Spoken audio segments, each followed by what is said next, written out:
আপনি কি জানেন স্বাধীনতা আন্দোলনে কতজন বাঙালি জেল খেটেছিলেন, কতজনের ফাঁসি হয়েছিল, বিপ্লবীরা সর্বোচ্চ কতদিন জেল খেটেছিলেন? এসব প্রশ্নের উত্তর জানতে ভিডিওটি শেষ পর্যন্ত দেখুন। আজকের ভিডিওটি শুরু করছি কবি রঙ্গলাল বন্দ্যোপাধ্যায়ের লেখা স্বাধীনতা সঙ্গীত কবিতার 2 লাইন দিয়ে। স্বাধীনতাহীনতায় কে বাঁচিতে চায় হে, কে বাঁচিতে চায়? দাসত্ব শৃঙ্খল বলো কে পরিবে পায় হে, কে পরিবে পায়? ব্রিটিশ রাজে জর্জরিত ভারতবাসীর প্রাণের কথা ছিল এটাই। সেই স্বাধীনতা থেকে মুক্তি পেতেই নিরন্তর আন্দোলন। ফলস্বরূপ 1947 সালের 15ই আগস্ট আসে বহু কাঙ্ক্ষিত স্বাধীনতা। তবে স্বাধীনতা আন্দোলনের সেই ইতিহাস সেভাবে লিপিবদ্ধ নেই।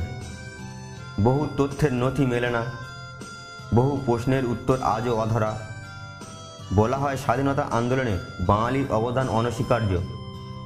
বাংলা থেকেই ডাক উঠেছিল দেশ স্বাধীন করার। কিন্তু ঠিক কতজন বাঙালি দেশের স্বাধীনতা আন্দোলনে অন্তত একদিনের জন্য জেল খেটেছিলেন? এই প্রশ্নের উত্তর সরকারিভাবে প্রকাশ করা হয়নি। অথচ তথ্য যে নেই তা নয়, কোনো অজ্ঞাত কারণে তা নিয়ে কেউ আগ্রহ দেখাননি। স্বাধীনতা আন্দোলন নিয়ে গবেষণা করেছেন প্রাক্তন অধ্যাপক শুভেন্দু মজুমদার। দীর্ঘ গবেষণার পর যে তথ্য তার কাছে এসেছে তাতে দেখা যাচ্ছে 10,000 বাঙালি স্বাধীনতা আন্দোলনের জন্য জেল খেটেছিলেন। সেই জেল খাটার মেয়াদ সর্বনিম্ন 1 দিন থেকে সর্বোচ্চ 30 বছর। তৈলক্ষ্যনাথ চক্রবর্তী 30 বছর জেল খেটেছিলেন। এর পাশাপাশি আরও একটি প্রশ্ন সামনে আসে, কতজন বাঙালি দেশের স্বাধীনতার জন্য ফাঁসির মঞ্চে প্রাণ দিয়েছিলেন? এক্ষেত্রে যে সমস্ত আন্দোলনকারীর বিচার ভারতীয় দণ্ডবিধি মেনে হয়েছিল কেবল সেটাই ধরা হয়েছে। সে কারণে মহারাজা নন্দকুমারের ফাঁসি ধরা হয়নি। কিংবা নীল চাষ করতে না চাওয়ার কারণে ইংরেজদের গরিব কৃষককে গাছের ডালে ঝুলিয়ে দেওয়ার ঘটনাও বাদ দেওয়া হয়েছে। একইভাবে সামাজিক অপকর্ম করার অপরাধে মৃত্যুদণ্ড পাওয়ার ঘটনাও বাদ পড়েছে। প্রাক্তন অধ্যাপক শুভেন্দু মজুমদারের গবেষণা বলছে মোট 41 জন বাঙালি বিপ্লবীর স্বাধীনতা আন্দোলনের কারণে ফাঁসি হয়েছিল। 1908 সালের 11ই আগস্ট ক্ষুদিরাম বসুর ফাঁসি হয়। তারপর থেকে 1944 সালে শেষ বাঙালি স্বাধীনতা সংগ্রামীর ফাঁসির ঘটনা ঘটে। ফাঁসি হয় সতীন্দ্রলাল মজুমদারের। নেতাজি সুভাষচন্দ্র বসুর আইএনএ সেনানী সতীন্দ্রলাল মজুমদারকে দিল্লির লালকেল্লার কোর্টে মার্শাল করা হয়েছিল। 41 জন বাঙালি স্বাধীনতা সংগ্রামীর ফাঁসির মধ্যে 10টি হয়েছিল কলকাতায়। শুভেন্দু মজুমদারের গবেষণা বলছে আলিপুর সেন্ট্রাল জেলে 6 জন স্বাধীনতা সংগ্রামীর ফাঁসি হয়। 4 জনের ফাঁসি হয়েছিল প্রেসিডেন্সি সংশোধনাগারে। দমদম সেন্ট্রাল জেলে কোনো ফাঁসির ঘটনার উল্লেখ সরকারি নথিতে নেই। 1909 সালের 19শে মার্চ আলিপুর সেন্ট্রাল জেলে প্রথম কোনো বাঙালির ফাঁসি হয়। মৃত্যুবরণ করেন চারুচন্দ্র বোস।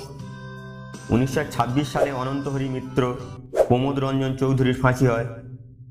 এরপর দীনেশ গুপ্তর ফাঁসি হয়। রামকৃষ্ণ বিশ্বাস এবং দীনেশ মজুমদারেরও ফাঁসি হয়েছিল আলিপুর সেন্ট্রাল জেলে। প্রেসিডেন্সি জেলে 1908 সালের 10ই নভেম্বর ফাঁসি হয়েছিল জয়নগর মজিলপুরের বিপ্লবী কানাইলাল দত্তের। 11 দিন পরে অর্থাৎ 1908 সালের 21শে নভেম্বর ফাঁসি হয়েছিল সত্যেন্দ্রনাথ বসুর। 1910 সালের 21শে ফেব্রুয়ারি ফাঁসি হয় বীরেন্দ্রনাথ দত্তগুপ্তের। 1924 সালের 1 মার্চ ফাঁসি হয়েছিল গোপীনাথ সাহার। বর্তমানে আলিপুর সেন্ট্রাল জেল এখন সংগ্রহশালা। বিপ্লবীদের বীর গাঁথা ওখানে রয়েছে।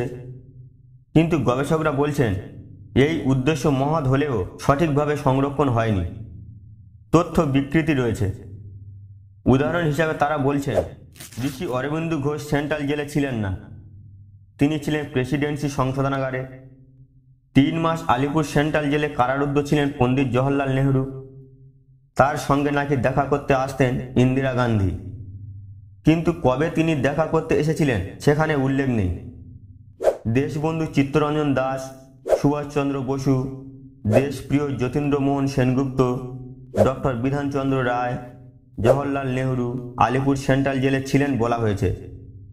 তবে বাঘা যতীন 1 বছর এই সেন্ট্রাল জেলে ছিলেন তার উল্লেখ নেই, এমনকি লেখা নথিতেও নেই। একইভাবে কাজী নজরুল ইসলামের আলিপুর সেন্ট্রাল জেলে বন্দী থাকার উল্লেখ নেই। উল্লেখ নেই প্রীতিলতা ওয়াদ্দেদারের কথা। যিনি জেলবন্দি বিপ্লবী রামকৃষ্ণ বিশ্বাসের সঙ্গে 39 বার দেখা করেছিলেন নাম পরিবর্তন করে। বেথুন কলেজের ছাত্রী অমিতা দাস নাম নিয়ে প্রীতিলতা ওয়াদ্দেদার ফাঁসির সাজাপ্রাপ্ত রামকৃষ্ণ বিশ্বাসের সঙ্গে দেখা করেছিলেন দলের নির্দেশে। সব মিলিয়ে বাঙালির আত্মত্যাগের ইতিহাস রয়েছে মহাফেজখানায়, কিন্তু সঠিক সংরক্ষণের মধ্য দিয়ে তা আগামীর সামনে তুলে ধরার উদ্যোগ নেই বলে অভিযোগ করেছেন গবেষক এবং বিপ্লবীদের পরিবার। বীর বিপ্লবীদের প্রতি শ্রদ্ধা জানিয়ে শেষ করছি আজকের ভিডিও। এতক্ষণ আমাদের সঙ্গে থাকার জন্য ধন্যবাদ।